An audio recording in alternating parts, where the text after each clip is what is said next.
കൂട്ടുകാരെ, എല്ലാ കൂട്ടുകാർക്കും മിഠായി കഥകളിലേക്ക് സ്വാഗതം. ഒരു സ്രാവിൻ്റെ കഥയായാലോ? കഥയുടെ പേര് ടോണിക് ഇമ്മൊബിലിറ്റി. അവതരിപ്പിക്കുന്നത് മനോജ് കുമാർ പൂളയ്ക്കൽ. ഉഷാറായി നീന്തുന്നതിനിടയിൽ പെട്ടെന്ന് ആ സ്രാവ് ഒന്ന് മലർന്നു. അതോടെ അതുവരെ ഉണ്ടായിരുന്ന എനർജിയൊക്കെ പോയി. അനക്കമില്ലാതായി. പെട്ടെന്ന് ബോധം കെട്ടതുപോലെയായി ആ സ്രാവ്. ടോണിക് ഇമ്മൊബിലിറ്റി എന്നാണ് ഈ വിദ്യയ്ക്ക് പേര്.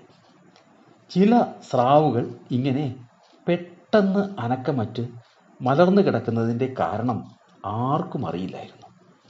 ശത്രുക്കളെ പറ്റിക്കാൻ ചത്തതുപോലെ അഭിനയിക്കുന്ന വിരുതന്മാർ പല്ലികളുടെയും മറ്റും കൂട്ടത്തിലുണ്ട്. എന്നാൽ സ്രാവുകളിൽ ആ വിദ്യ പ്രയോഗിക്കാറില്ല. പക്ഷേ ലക്ഷക്കണക്കിന് വർഷം മുൻപ് സ്രാവുകൾ ഈ സൂത്രം ഉപയോഗിച്ചിരുന്നു. അതിൻ്റെ ഓർമ്മ ചിലയിനം സ്രാവുകളുടെ പെരുമാറ്റത്തിൽ കടന്നു വരാറുമുണ്ടത്രേ. ഇതാണ് ഈ മലർന്ന് മയങ്ങൽ വിദ്യ എന്നാണ് പുതിയ കണ്ടെത്തൽ. കൂട്ടുകാർക്ക് സ്രാവിൻ്റെ കഥ ഇഷ്ടമായോ? എങ്കിൽ പുതിയൊരു കഥയുമായി നമുക്ക് നാളെ കാണാം. എല്ലാവർക്കും നല്ലൊരു ദിനം ആശംസിക്കുന്നു. Story uncle.